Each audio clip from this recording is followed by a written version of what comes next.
Belong करते. माझ्या up line Surekha madam आहेत. मी त्यांना यूट्यूबवरती त्यांचा व्हिडिओ पाहून जॉईन झालेले. मला स्वतःला मणक्याचा एवढा त्रास होता की मी 2 महिने बेड रेस्ट होते.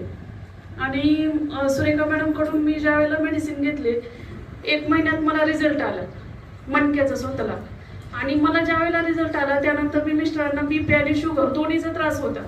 मग त्याच्यासाठी मी मिस्टरांना बरेच वेळेला कन्व्हिन्स केलं, पण मिस्टर काय कन्व्हिन्स होत नव्हते.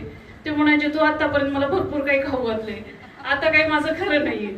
पण त्याच्यानंतर मिस्टरांनी ज्या वेळेला मी असंच त्यांना जबरदस्ती केली खाऊन, एकदा खाऊन तर बघा काय होणार नाही. मिस्टरांनी खाल्लं.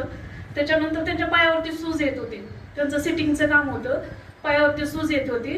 आणि ते सूज याच्यामुळे येत होती की सूज आल्यामुळे त्यांच्या किडनीला प्रॉब्लेम येत होता. तर मिस्टरांनी आता कंटिन्यू औषध चालू केलेलं आहे. 3 महिने झाले त्यांची शुगर आणि बीपी दोन्ही कंट्रोल झालेले आहे. मुलाला हातावर चरबीच्या गाठी होत्या, त्या पण कंट्रोल झालेल्या आहेत. आणि मी एक युनिक रिझल्ट घेतलेला आहे. वाघमारे सर आणि अनुष्का मॅडम आल्या होत्या घरी. आणि 73 वर्षाचा माणूस होता, त्याला पायल्सचा त्रास होता, ब्लिडिंग खूप होत होतं. तो सांगलीतून इथं पुण्यात आला. मी त्यांना सांगितलं होतं, डॉक्टरने त्यांना ऑपरेशन करायला सांगितलेलं होतं. पण मी म्हणलं तुम्ही ऑपरेशन नका करू, हे पायल्सचे तुम्ही आयुर्वेदिक प्रोडक्ट आहेत घ्या म्हटलं. तर ते काय म्हटले नाही मॅडम काय शक्य नाहीये, त्यांचे मुलगा म्हटला.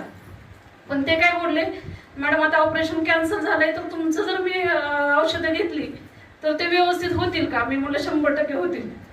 मी 100% हा शब्द का वापरला, पण अनुष्का मॅडम मला बोलले तुम्ही 100% का बोलले, असं नाही बोलायचं. पण त्यांना 15 दिवसात रिझल्ट आला. तो माणूस एकदम बेड रेस्ट होता, पण आता तो एक भाकरी खातात.